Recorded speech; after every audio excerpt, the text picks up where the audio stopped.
तो जैसा कि आपको मालूम होगा कि हाल ही में भारत ने यूएस के द्वारा ईरान पर लगाए गए सैक्शंस यानी कि प्रतिबंधों के बावजूद भी अगले 10 सालों के लिए चाबहार पोर्ट की डील को फाइनलाइज किया, जो कि भारत की जियोग्राफिकल लोकेशन के हिसाब से बेहद ही इंपॉर्टेंट है। साथ ही भारत का यह एक ऐसा ऐतिहासिक कदम था जो भारत के लिए कर पाना इतना भी आसान नहीं था। लेकिन आपको यह बात सुनकर थोड़ा शॉकिंग लग सकता है कि जिसकी वजह से भारत को ईरान के चाबहार पोर्ट पर अगले 10 सालों के लिए कब्जा मिला, अब उनकी एक हादसे में मौत हो चुकी है। आज हम बात कर रहे हैं ईरान के राष्ट्रपति इब्राहिम रईसी और विदेश मंत्री की, जो अजरबैजान से अपने देश में लौटते समय हेलीकॉप्टर क्रैश के दौरान मारे गए।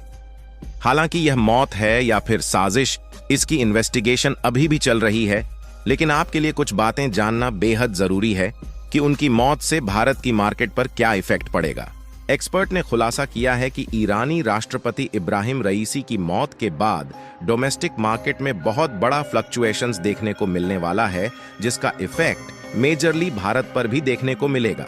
क्योंकि जो जियोपॉलिटिकल टेंशन है वह पहले से और भी ज्यादा भीषण होने वाली है, क्योंकि उनकी मौत के बाद भारत, रूस और चीन जैसे एशियन कंट्रीज ने इनकी श्रद्धांजलि देने का अनाउंसमेंट कर दिया है। लेकिन पश्चिमी देश अमेरिका, इजराइल और कनाडा में अभी भी सन्नाटा छाया हुआ है। पूरी अपडेट क्या है इस वीडियो में समझते हैं, लेकिन आगे बढ़ने से पहले वीडियो को एक लाइक करके चैनल को सब्सक्राइब जरूर कर लीजिए, क्योंकि यह आपके लिए 1 सेकंड का काम है, लेकिन इससे हमारी काफी बड़ी मदद होती है। दरअसल हाल ही में हमने एक वीडियो के माध्यम से बताया था कि भारत ने जैसे तैसे करके कई सालों से पेंडिंग में चले आ रहे ईरान में मौजूद चाबहार बंदरगाह को अगले 10 सालों तक कब्जे में लेने की डील को फाइनल कर लिया। और यहां पर सोचने वाली बात यह है कि भारत ने ईरान के चाबहार बंदरगाह को ऐसे टाइम पर एक्वायर किया है जिस समय ईरान अमेरिका के कई प्रतिबंधों की मार झेल रहा है। इसे समझने के लिए आप इस मैप पर नजर डालें। यह है हमारा भारत देश, और भारत के उत्तर पश्चिम दिशा में समुद्री रास्ते आने पर मौजूद है ईरान देश, और ईरान के समुद्री छोर पर मौजूद है चाबहार पोर्ट। यह वही चाबहार पोर्ट है जो भारत को अगले 10 सालों के लिए लीज पर मिल चुका है। लेकिन आपके लिए यह जानना जरूरी है कि भारत और ईरान के बीच इस चाबहार पोर्ट की डील तो फाइनल हो गई थी, लेकिन अभी भी भारत को पूरी तरह से कब्जा नहीं मिला है, क्योंकि देखा जाए तो अमेरिका की तरफ से भारत पर भी प्रतिबंध लगाने की धमकी मिलना शुरू हो गई थी। लेकिन अब आपको जानकर बेहद ही दुख होगा कि ईरान के जिस राष्ट्रपति इब्राहिम रईसी और विदेश मंत्री हुसैन अमीर की वजह से भारत और ईरान के बीच चाबहार पोर्ट को लेकर अगले 10 सालों के लिए डील फाइनल हुई थी, उनकी हेलीकॉप्टर क्रैश के दौरान मौत हो गई। और भारत के लिए ईरान की इंपॉर्टेंस किस तरीके से है, इसका अंदाजा आप इस मैप को देखकर लगा सकते हैं। क्योंकि देखा जाए तो ईरान एक तरीके से पाकिस्तान की सीमा से सटा हुआ है, और अगर भारत ईरान से दूरियां बनाता है तो पाकिस्तान की तरह ईरान भी चीन के साथ मिलकर भारत के लिए खतरा बन सकता है। इसलिए भारत ने ईरान के साथ अपने पकड़ को मजबूत बनाए रखा। और अगर हम फाइनेंशियल ईयर 2023 की इस रिपोर्ट को देखें तो इब्राहिम रईसी के शासनकाल में ही भारत और ईरान के बीच हर साल लगभग $2.3 बिलियन का बायलैटरल ट्रेड हुआ है, जिसमें से भारत ने $1.6 बिलियन के अकेले प्रोडक्ट को एक्सपोर्ट किया है, जिससे भारत ने भारी भरकम मात्रा में पैसा भी कमाया है। और भारत ने न सिर्फ ईरान में प्रोडक्ट को एक्सपोर्ट किया है, बल्कि हमने ईरान से सस्ते दामों में कच्चा तेल को भी खरीदा है, जिससे पिछले कुछ सालों से भारत में महंगाई का खास असर देखने को नहीं मिला। क्योंकि जब दुनिया के कई देशों में तनाव चल रहा था और दुनिया भर के कई देशों की महंगाई आसमान छू रही थी, तो उस बीच रूस और ईरान केवल 2 ही ऐसे देश थे जो भारत को सस्ते दामों में कच्चा तेल दे रहे थे, जिससे भारत पर महंगाई का खास असर देखने को नहीं मिला है। यहां तक कि वैश्विक महंगाई को भी कंट्रोल करने में ईरान और रूस का ही हाथ माना जाता है, क्योंकि ईरान और रूस के द्वारा सस्ते दामों में कच्चा तेल बेचने के कारण अमेरिका, सऊदी अरब और यूएई जैसे देशों को भी मजबूरन सस्ते दामों में कच्चा तेल बेचना पड़ा, जिससे महंगाई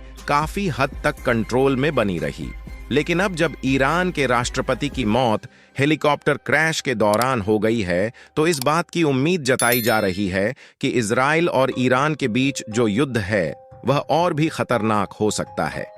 इसका अंदाजा आप इसी बात से लगा सकते हैं कि ईरानी फार्मर फॉरेन मिनिस्टर जावेद शरीफ ने राष्ट्रपति और विदेश मंत्री की मौत के खातिर इसका इल्जाम सीधे यूएस सैंक्शंस के ऊपर झोंक दिया है। क्योंकि देखा जाए तो ईरानी राष्ट्रपति और विदेश मंत्री की जिस हेलीकॉप्टर में मौत हुई है वह अमेरिका से ही खरीदा गया हेलीकॉप्टर था, लेकिन यूएस सैंक्शन के कारण इस हेलीकॉप्टर की रिपेयरिंग जिस तरीके से होनी चाहिए उस तरीके से नहीं हो पा रही थी, बल्कि इसे डोमेस्टिकली ही रिपेयर किया जा रहा था। फिलहाल आपको बता दे कि जब से ईरान के राष्ट्रपति रईसी और विदेश मंत्री दोनों की मौत हुई है, तब से चारों तरफ कच्चे तेल और स्टॉक मार्केट को लेकर खबरें चल रही हैं।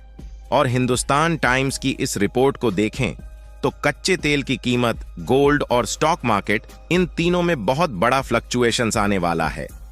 इसका सबसे बड़ा कारण यह है कि इस हादसे के बाद इजराइल और ईरान के बीच टेंशन को और भी ज्यादा बढ़ने की आशंका जुट चुकी है,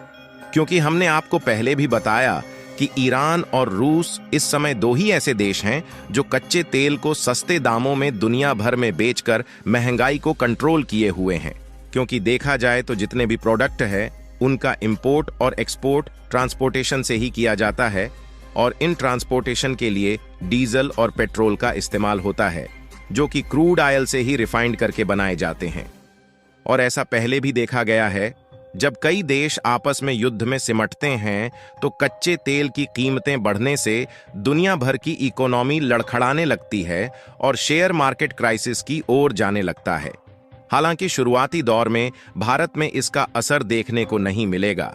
लेकिन इस समय ईरान में कच्चे तेल की कीमत बढ़ना भी शुरू हो चुकी है।